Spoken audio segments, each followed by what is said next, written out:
taking the class as well. Okay. I said I'm Ken Dewey. I'm the Director of Cybersecurity here at Rose State. I'm in charge of this entire program. So if you ever have any questions about the program, get with me. Hopefully you all know how to get into D2L. Is there anybody who doesn't know how?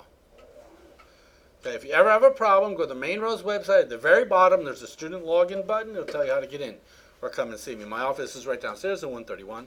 So, we might be moving rooms. If we do, I will let you know. Okay. This class is Principles of Cybersecurity. It was previously named Principles of Information Assurance or Information Security. Those words, information assurance, are pretty much being replaced by the word cybersecurity. So I'd like to keep updating our program to be more up to date with everything. Okay. The content for this course was mainly developed by Arlene Haynes. I'm changing it, which is fine. She does it, but she does a lot more stuff out of the book. I try not to. I try to come up with different projects to make you do different things and make you learn things I think are important.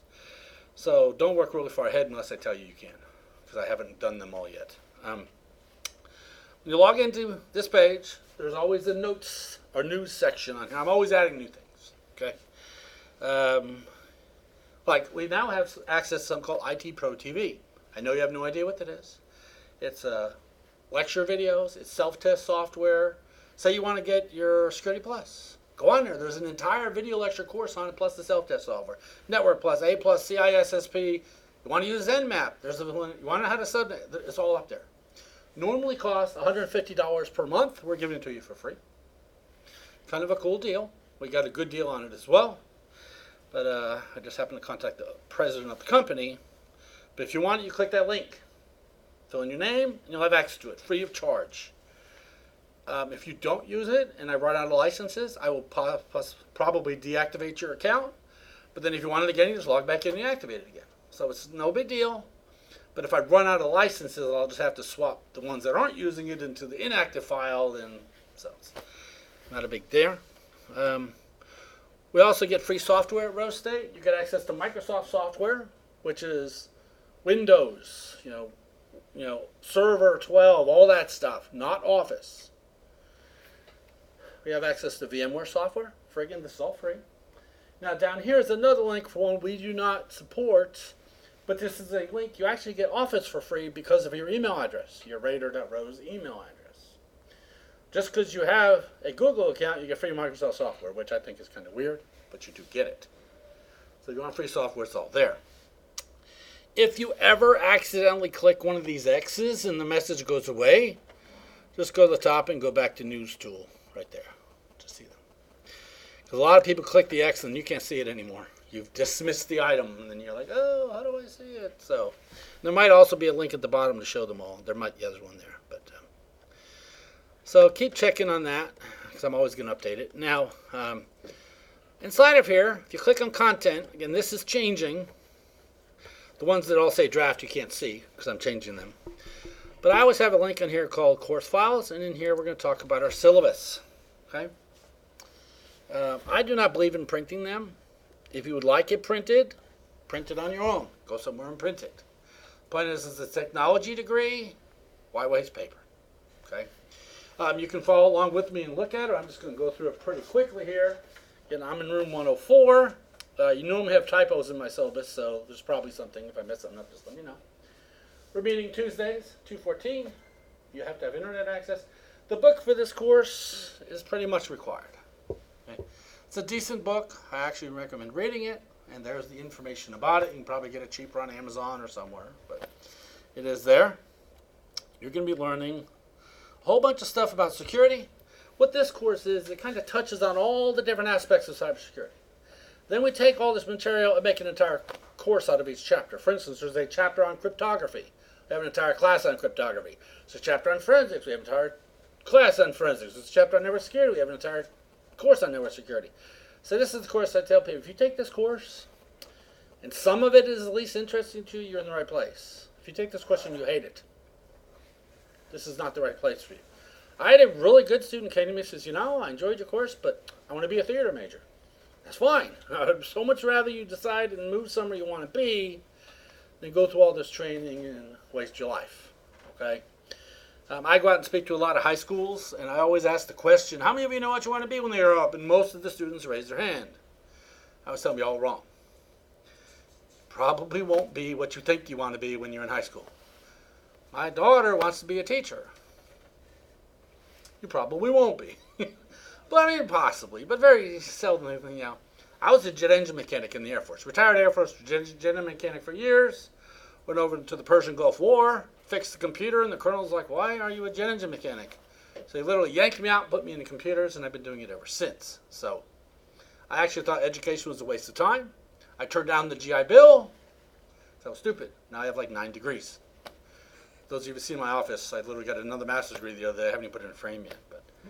So we're going to talk about a bunch of stuff in this course, and it's kind of interesting. We're not covering that in order, by the way. Okay, you got some lab or homework assignments you're going to be working on. They're either going to be in the Dropbox area or quizzes area, depending. I'll tell you where each one is. You can take a couple exams. The exams will most likely be proctored. I will let you know more about that when we get to the exam. Okay? I'm covering this kind of quick because I want to cover some material since we only meet once a week. Okay.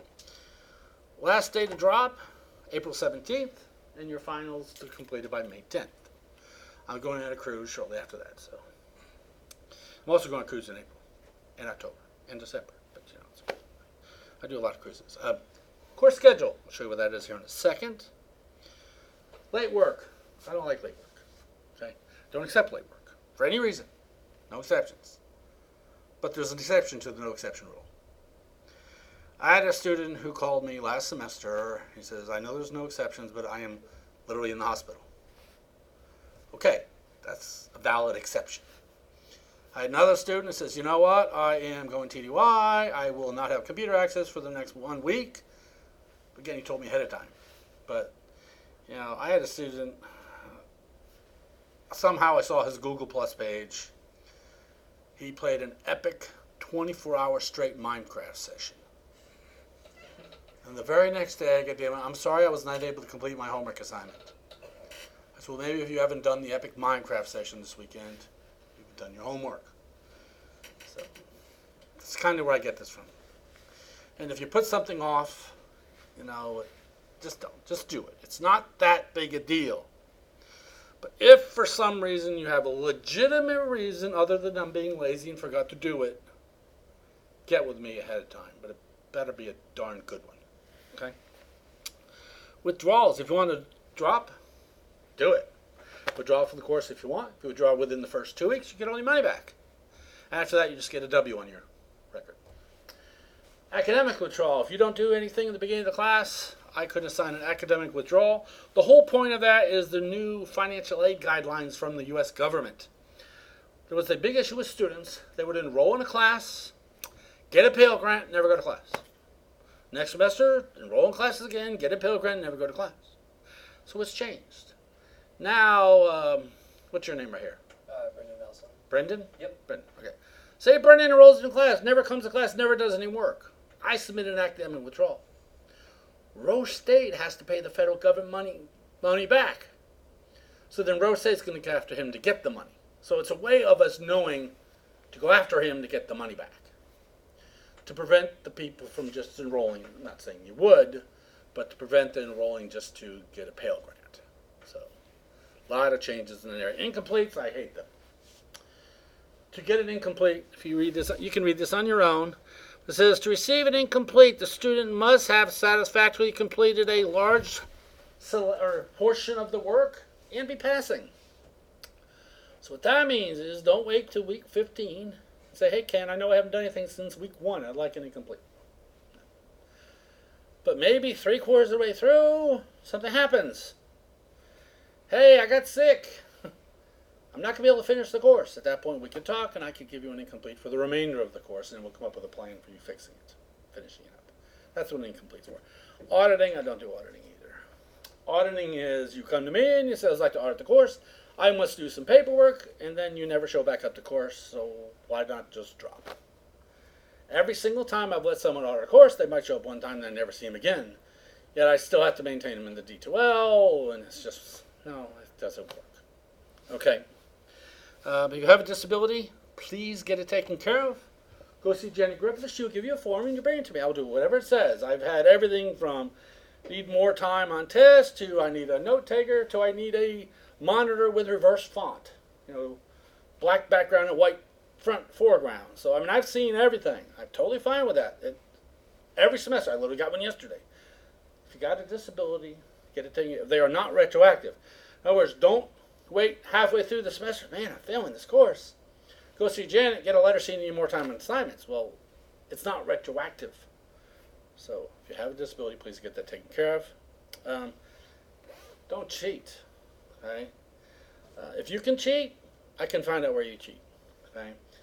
I've had students go online and bought assignments from people on Craigslist. Problem is they bought it from me.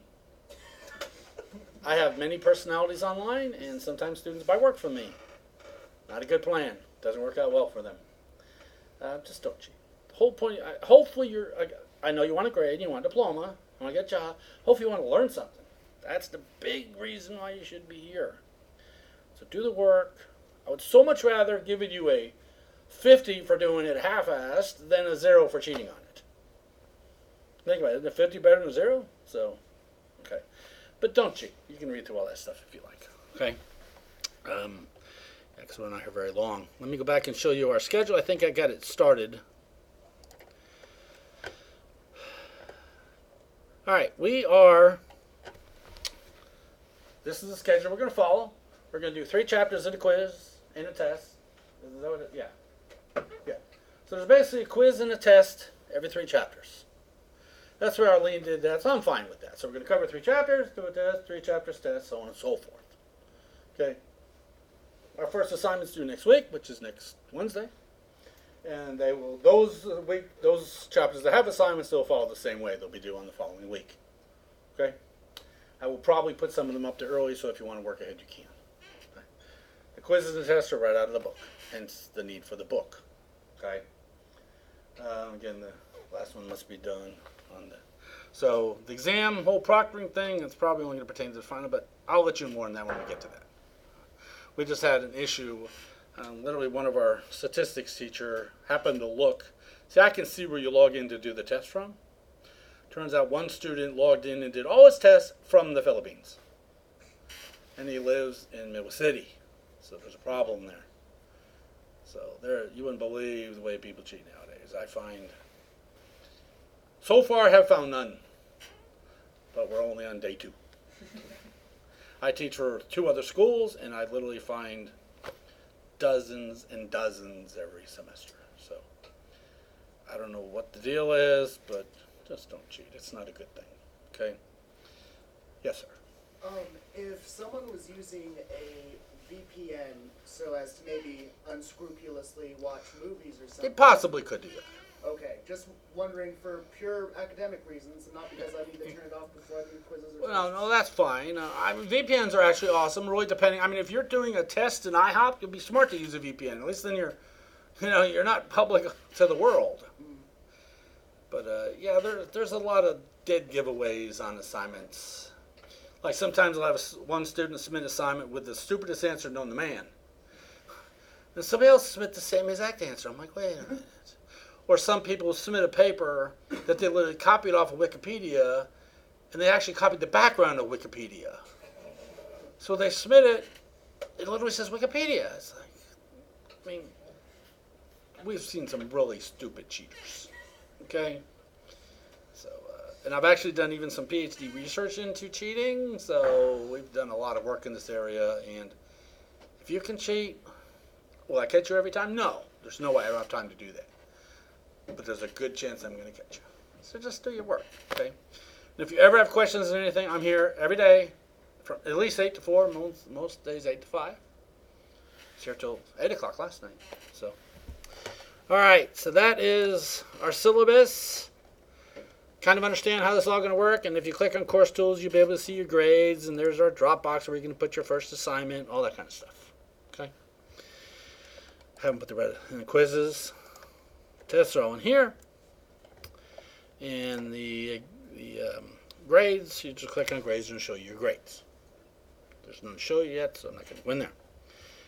All right, let me stop this recording. We're going to talk about chapter 1.